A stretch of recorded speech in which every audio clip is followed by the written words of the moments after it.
Last video में हमने देखा था कि खुदा ने आदम और हवा को यानी इंसान को अपनी सूरत पर पैदा किया, अपनी शबीह पर पैदा किया। खुदा ने उन्हें अपनी तख्लीक के मकसद में शामिल किया। लेकिन मेरे अज़ीज़ों, आज के इस हिस्से में हम देखेंगे एक बड़ा अहम सवाल कि क्या खुदा जो है औरतों को बाइबल के अंदर क़यादत के लिए इस्तेमाल करता हुआ नज़र आता है, या बाइबल मुक़द्दस के अंदर हमें ऐसी मिसालें मिलती हैं जिनमें खुदा औरतों को खिदमत के लिए चर्च के अंदर बतौर लीडर इस्तेमाल कर रहा हो। तो आइए हम बाइबल मुक़द्दस की तरफ चलते हैं। सबसे पहले पुराने अहदनामे के अंदर हमें एक मिसाल मिलती है बाइबल मुक़द्दस के अंदर दबूरा की। ये मिसाल हमें खरूज की किताब या इस्तिस्ना की किताब में नहीं मिलती, बल्कि ये हमें कुज़ात की किताब के चौथे बाब से या उसके चौथे पांचवें अबवाब के अंदर हमें ये मिसाल मिलती है दबूरा की। इसमें हमें साफ ज़ाहिर होता है कि दबूरा जो है वो एक नबिया है, एक काज़ी है, और वो नबिया होने के साथ-साथ एक काज़ी भी है। लेकिन उस वक़्त काज़ी जो है वो सिर्फ़ कौम का इंसाफ करने वाला शख़्स नहीं होता था, बल्कि काज़ी का काम होता था कि वो अपने कौम की रूहानी और उसकी कौमी क़यादत करे।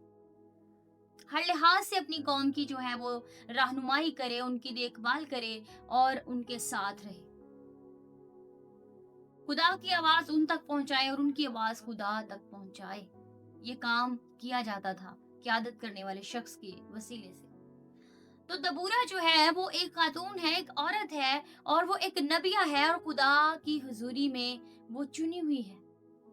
वो बतौर जो है वो लीडर अपनी कौम की क़यादत कर रही है। जब इस्राएल जो है किनानी बादशाह याबीन से वो ज़ुल्म का शिकार था उसके हाथों, तो फिर खुदा ने बाराक को चुना कि वो उससे जाकर जंग लड़े। उसको बुलाया खुदा ने। लेकिन जब उसने सुना या उसने बात की, दबूरा ने उससे ये कहा कि खुदा ने तुझे बुलाया है कि तू जाकर उस बादशाह से जंग करे और खुदा तुझे फतह बख्शेगा। तो उसने कहा कि अगर तू मेरे साथ जाएगी तो फिर मैं जाऊंगा जंग लड़ने, अगर तू नहीं जाएगी तो मैं नहीं जाऊंगा। इसका मतलब कि वो एक सिर्फ बासर खातून नहीं थी, बल्कि वो कौम की रूहानी क़यादत भी कर रही थी।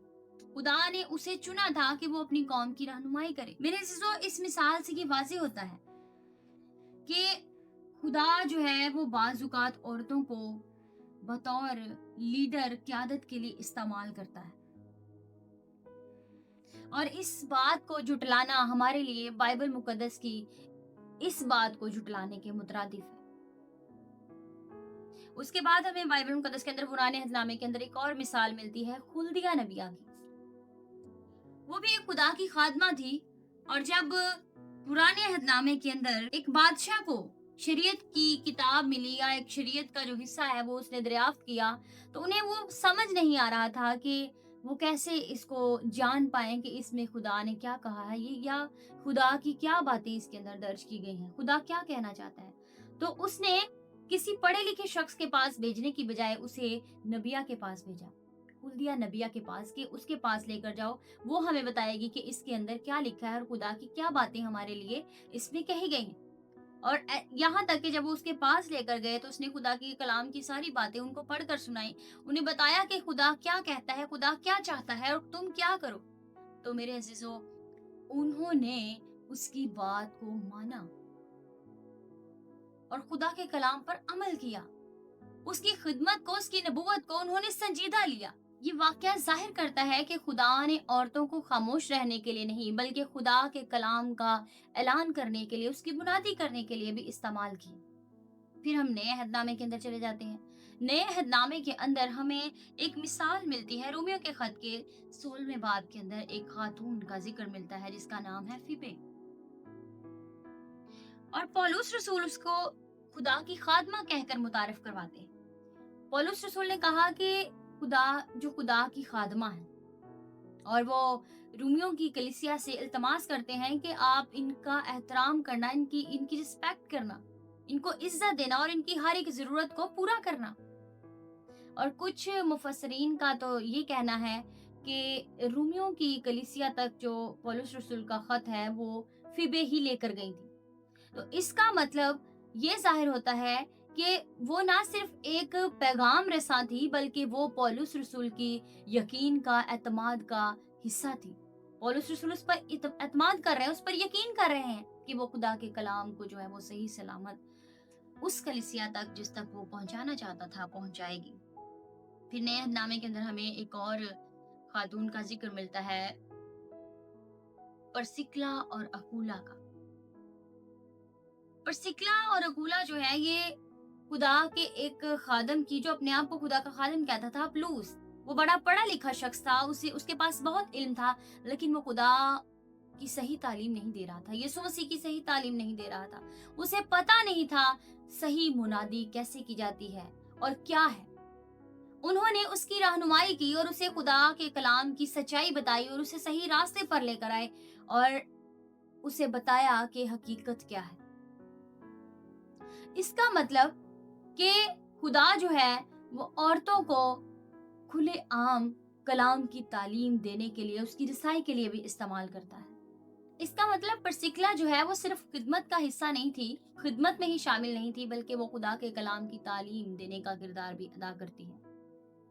دکھائی دے رہی ہے بائبل مقدس کے اندر ہمیں۔ میرے عزیزو، یہ بائبل مقدس کی جتنی مثالیں آپ کے سامنے پیش کی گئی ہیں، ان کو آپ کو بتانے کا یہ مقصد نہیں ہے یا یہ ثابت کرنا نہیں ہے کہ ہر ایک خاتون جو ہے یا ہر ایک عورت جو ہے وہ پاسٹر بن سکتی ہے، وہ خدمت کر سکتی ہے، یا لیڈر، بطور لیڈر جو ہے وہ قیادت کر سکتی ہے۔ لیکن آپ کو یہ دکھانا ہے کہ خدا جو ہے وہ بعض اوقات مختلف جگہوں پر عورتوں کو خدمت کے لیے استعمال کرتا ہے، اور ہم اس حقیقت کو جھٹلا نہیں سکتے، ہم اسے انکار نہیں کر سکتے۔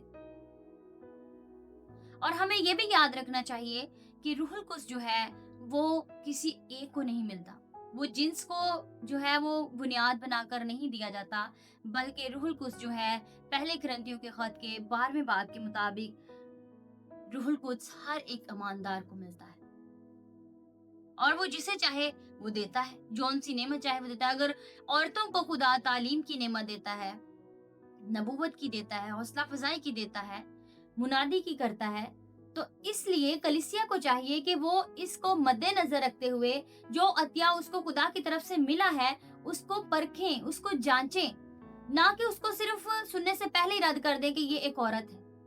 اگر خدا کسی کو چنتا ہے تو آپ اس کو رد نہیں کر سکتے۔